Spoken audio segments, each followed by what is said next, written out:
बलूचिस्तान के शहर तुर्बत के मेन बाजार में मौजूदा असलहा फरोश की दुकान Tariq Ali and sons arms and ammunition dealers में दिन दिहाड़े तकरीबन 3 बजे 3 मुसल्लह अफराद दाखिल हुए और दुकान से असलहे के जोर पर कीमती असलहा, जेर इस्तेमाल मोबाइल फोन्स और सोने की अंगूठियां लूट कर बासानी फरार हो गए। ऐनी शाहिदीन के मुताबिक 3 डाकुओं ने दुकानदारों को असलहा दिखाकर यरगमाल बनाया और तमाम कीमती सामान लेकर फरार हो गए, जबकि दुकान के मालिक के मुताबिक मुसल्लह अफराद तकरीबन 17,75,000 रुपए मालियत का असलहा लूट कर फरार हुए। वाक़े के कुछ देर बाद पुलिस जाए वक़्वा पर पहुंच गई और तहकीकात का आगाज कर दिया। ताहम जराये के मुताबिक पुलिस एहलकारों ने मीडिया को मौके की कवरेज से रोक दिया। तुर्बत शहर और गिरदोनवा में गुज़िश्ता 3 माह से डकैती और चोरी की वारदातों में खतरनाक हद तक इजाफा हो चुका है। याद रहे कि 25 मार्च को कलातिक के इलाके में एक बैंक को लूट लिया गया था। जराये के मुताबिक ताहाल मुल्ज़मान का कोई सुराग नहीं मिल सका।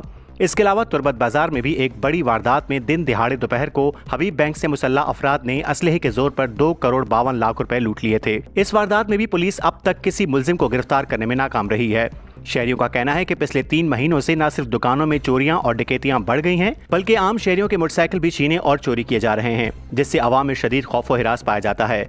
शहरियों ने तवक्का जाहिर की है कि तुर्बत में नई तैनात SP ज़ोहेब मोहसिन अपनी कायदाना सलाहियतों और महारतों से जराइम पेशा अफराद के मास्टरमाइंड तक पहुंचकर चोरी और डकैती के गिरोह को पाबंद सलासल करेंगे, ताकि कारोबारी अफराद समेत शहरी सुख का सांस ले सकें।